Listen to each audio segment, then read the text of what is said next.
जो स्त्री इन चार कामों की जिद करे तो समझ लेना कि वो चरित्रहीन है। जय श्री कृष्णा दोस्तों, स्वागत है हमारा इस चैनल अनमोल विचार यूट्यूब में। दोस्तों, आज मैं एक पंचतंत्र की सुंदर कहानी सुनाने जा रहा हूँ, जो भविष्य में होने वाली अनैतिक घटनाओं से सावधान करने वाली है। आपसे निवेदन है कि बने रहे हमारे इस वीडियो के अंत तक। दोस्तों, कहते हैं चाहे कोई कितना प्यारा, कितना भी कोई विश्वासशील हो, उस पर आंखें बंद करके एकदम से विश्वास नहीं करना चाहिए। यदि कोई विश्वासशील है तो भी उसका छिपकर परीक्षण कर लेना चाहिए। तो चलते हैं आज के इस कहानी में। किसी नगर में एक साहूकार रहता था। एक उसका लड़का था। लड़के की पत्नी बहुत सुंदर व सुशील थी। वह अपने पत्नी को अपने प्राणों से भी ज्यादा प्रिय करता था। उसके पत्नी में सुंदरता के साथ एक दोष भी था। वो हर समय परिवार के लोगों से लड़ती झगड़ती रहती थी। घर में रोज रोज की कलह से तंग आकर साहूकार के बेटे ने अपनी पत्नी को लेकर शहर जाने का निश्चय कर लिया।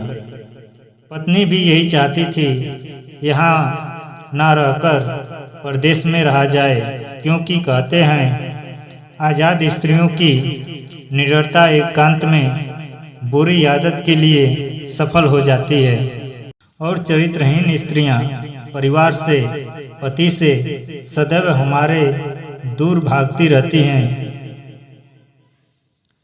इधर साहूकार का बेटा जब अपनी पत्नी को लेकर परदेश जा रहा था तो रास्ते में एक बागीचा पड़ा, और एक पेड़ की छाया में बैठकर उसकी पत्नी ने कहा, पतिदेव, हमें बहुत तेज से प्यास लगी है, तुम कहीं से पानी लेकर आओ।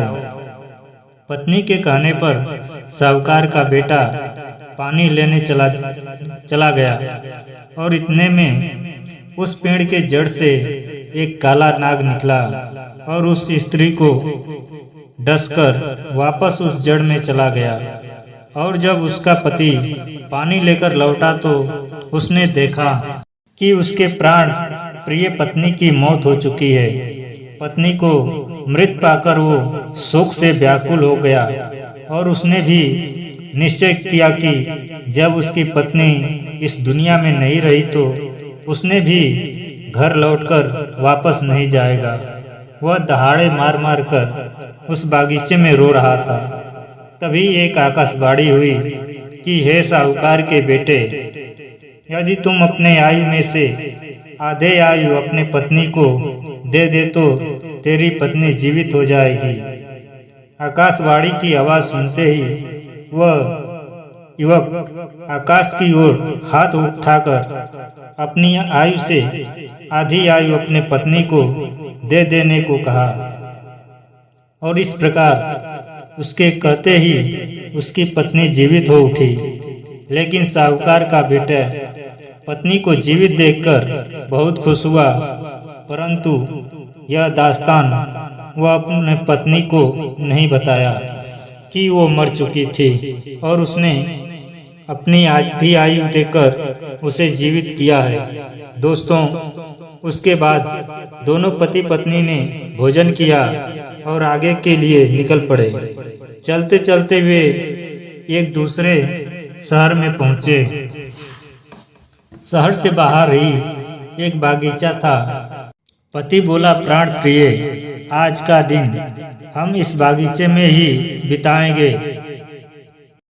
सुबह होते ही हम आगे को प्रस्थान करेंगे।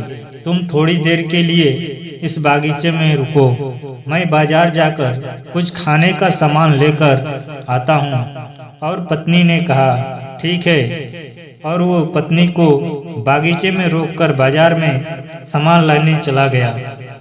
दोस्तों, उसी बागीचे में एक पंगु आदमी भेड़िए लेकर रहता था, और वो अपनी आवाज में मीठी मीठी धुन गुनगुना रहा था।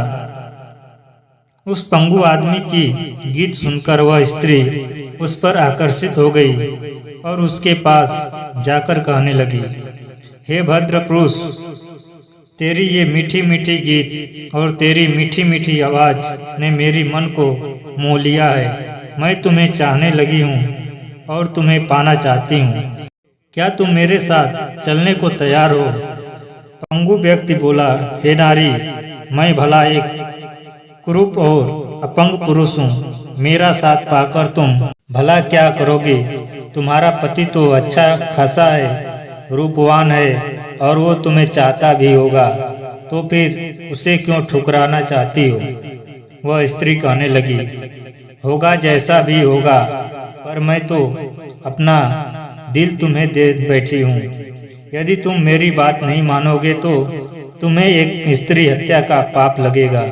दोस्तों, उस दुष्ट स्त्री की बात सुनकर वह पंगु आदमी बोला, हे स्त्री, यदि तुम कहती हो तो ठीक है, पर पहले तुम्हें अपने पति का साथ छोड़ना होगा। क्या तुम्हें मंजूर है? वह स्त्री ने जवाब दिया कि तुम इसकी चिंता मत करो, मैं उसको इस कुएं में धक्का देकर मार दूंगी। दोस्तों, अब तो वे दोनों उस बागीचे में मीठी मीठी बातें करने लगे। थोड़ी देर में उसका पति बाजार से खाने का सामान लेकर लौटा और अपनी पत्नी को साथ उस कुएं के पास बैठकर खाने लगा। उसकी पत्नी बोली, सुनो जी, थोड़ा खाना उस पंगु आदमी को भी दे दो, वो बेचारा भूखा है। साहूकार का बेटा सोचा कि मेरी पत्नी कितनी दयालु है, उस खाने का सामान से कुछ सामान उस पंगु को दे दिया। वो अपनी पत्नी की मनचलन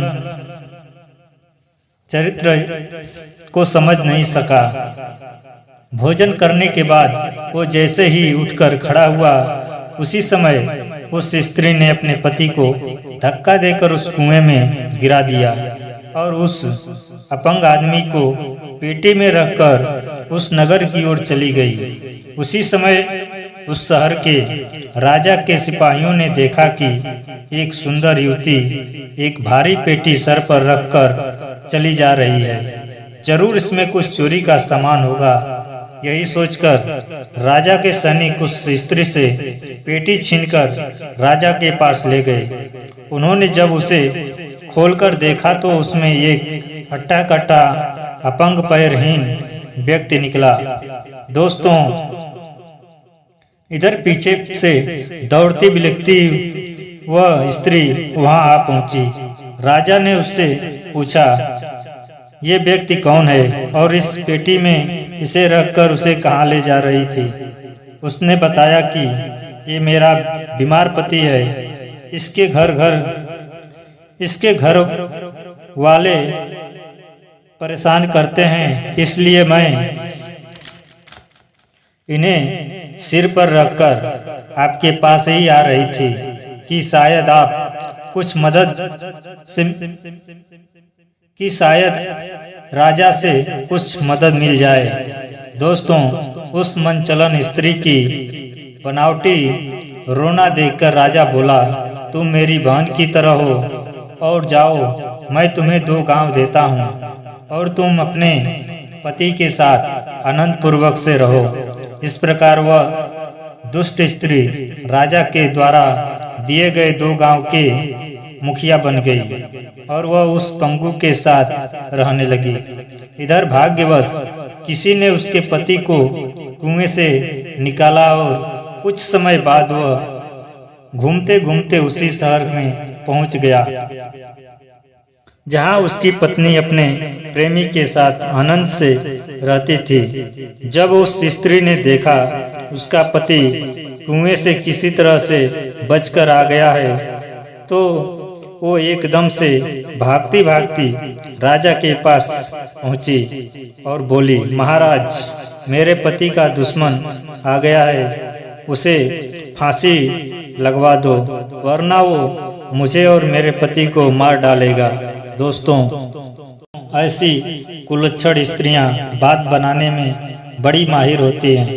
वे अपने अभिनय से किसी को भी विचलित कर सकती हैं और राजा ने उस दुष्ट स्त्री के बात में आकर उस साहूकार के बेटे को मारने का आदेश दे दिया और राजा के सिपाही ने उसे पकड़ लाए और मारने के लिए चल दिए। वो युवक बोला, राजा साहब, आप मुझे मार देना, मैं तो वैसे मरा हुआ हूँ। जिसका घर छूट जाए और पत्नी बदचलन हो जाए और जिस पति का भरी सभा में अपमान हो जाए उसे लोग स्वयं को मरा हुआ समझते हैं, लेकिन मरने से पहले मैं एक चीज इस स्त्री से वापस चाहता हूँ। यदि आप वास्तव में न्यायप्रिय राजा है तो मैंने रास्ते में जो एक चीज इसे दिया हूँ वह मुझे वापस दिलवा दो। दोस्तों, उस युवक की बात सुनकर राजा बोला, हे बहन, तुमने जो कुछ इससे रास्ते में जाने अनजाने में लिया है वो इसे लौटा दो। स्त्री कहने लगी, महाराज, मैंने इससे कुछ नहीं लिया हूँ, फिर भी आप कहते हैं तो आपके संतुष्टि के लिए इससे ली हुई चीज इसे वापस करती हूँ। बीच दरबार में जल का लोटा लेकर उसने 3 बार कहा, मैंने इससे जो कुछ लिया हूँ वह सब मैं वापस करती हूँ। दोस्तों, इतना कहते ही उस स्त्री के प्राण निकल गए। यह देखकर पूरा दरबार हैरान हो गया। राजा भी हैरान था। राजा ने पूछा, ये क्या हुआ, ये कैसे हुआ? तब वह लड़के ने सारी बात बताई। महाराज, ये स्त्री मेरी विवाहिता पत्नी थी। घर में रोज कलह क्लेश करती थी। मुझे बार बार परदेश जाने को कहती थी। रास्ते में इसकी मृत्यु हो गई। मैंने अपनी आयु से आधी आयु इसे देकर जीवित किया। बागीचे में इसे रोककर सामान खरीदने चले गया। इसी बीच इसने इस पंगु व्यक्ति से मित्रता कर ली और जब मैं लौटकर आया तो इसने मुझे कुएं में धक्का देकर गिरा दिया और इस युवक को लेकर शहर में चली गई। और आज मैंने अपनी दी हुई आधी आयु वापस ले ली है। दोस्तों, इस प्रकार से चरित्रहीन स्त्रियों को स्वतंत्र छोड़ देना मनुष्य का सबसे बड़ा मूर्खता है। जो स्त्री अन्य पुरुषों के साथ एक साथ रहती है और सामने होकर या अन्य पुरुषों से बातचीत करती है उसे दुष्ट समझना चाहिए। दूसरों के घर में रहने देना, क्षण भर के लिए छूट देना, ये स्त्रियों के लिए दोष बताए गए हैं, क्योंकि किसी भी पुरुष के साथ ज्यादा बैठना या हंसी मजाक करना कुलीन स्त्रियों के पति धर्म भ्रष्ट करने के कारण बनते हैं। दुष्ट पुरुषों को अनुचित बात को ध्यान देना, उनके साथ वार्तालाप करना, हंसी भरे इशारे करना, उनके बुरी नजर पर ध्यान देना, दूसरे पुरुषों के हाथ से कुछ लेना या देना, घर के द्वार पर बैठना या खड़ा होना, किसी अपरिचित घर में जाना, इन कार्यों से चरित्रवान स्त्रियों को बचना चाहिए। ऊंचे स्वर में बोलना, तेजी गति से चलना, वाणी और शरीर से चंचलता प्रकट करना या अकारण या शिशी का आवाज करना, ये सब करना संस्कारी स्त्रियों के लिए त्याज्य है। इस तरह के आचरण तो चरित्रहीन स्त्रियों में पाए जाते हैं। दोस्तों, एक बात ध्यान रखना, स्त्री ये 4 कामों का जिद करे तो जान लेना ये चरित्रहीन है। पहला, अकारण पति को परदेश में रहने को मजबूर करे। दूसरा कारण, जो स्त्री अपने पति को इच्छा के बिना घर से बाहर भेजे। तीसरा कारण, जो स्त्री अपने घर परिवार से अलग होकर अकेली बाहर घूमने को जिद करे। और चौथा कारण, जो स्त्री अपनी पति के आर्थिक स्थिति को न देखे और अपने शौक सीख में व्यस्त रहे तो उनके ये लक्षण बताते हैं कि वे चरित्रहीन है या हो सकती हैं। दोस्तों, यह वीडियो नारियों को अपमान करने या उसे ठेस पहुंचाने के लिए नहीं है, बल्कि कुछ अच्छी महिलाएं इनकी जाल में फंसकर बिगड़ जाती हैं, उनके लिए सावधान करना है। यह वीडियो कैसा लगा आप हमें कमेंट बॉक्स में अवश्य बताएं। दोस्तों, आप सभी का धन्यवाद। मिलते हैं कुछ अगली नई चर्चा के साथ, तब तक के लिए धन्यवाद।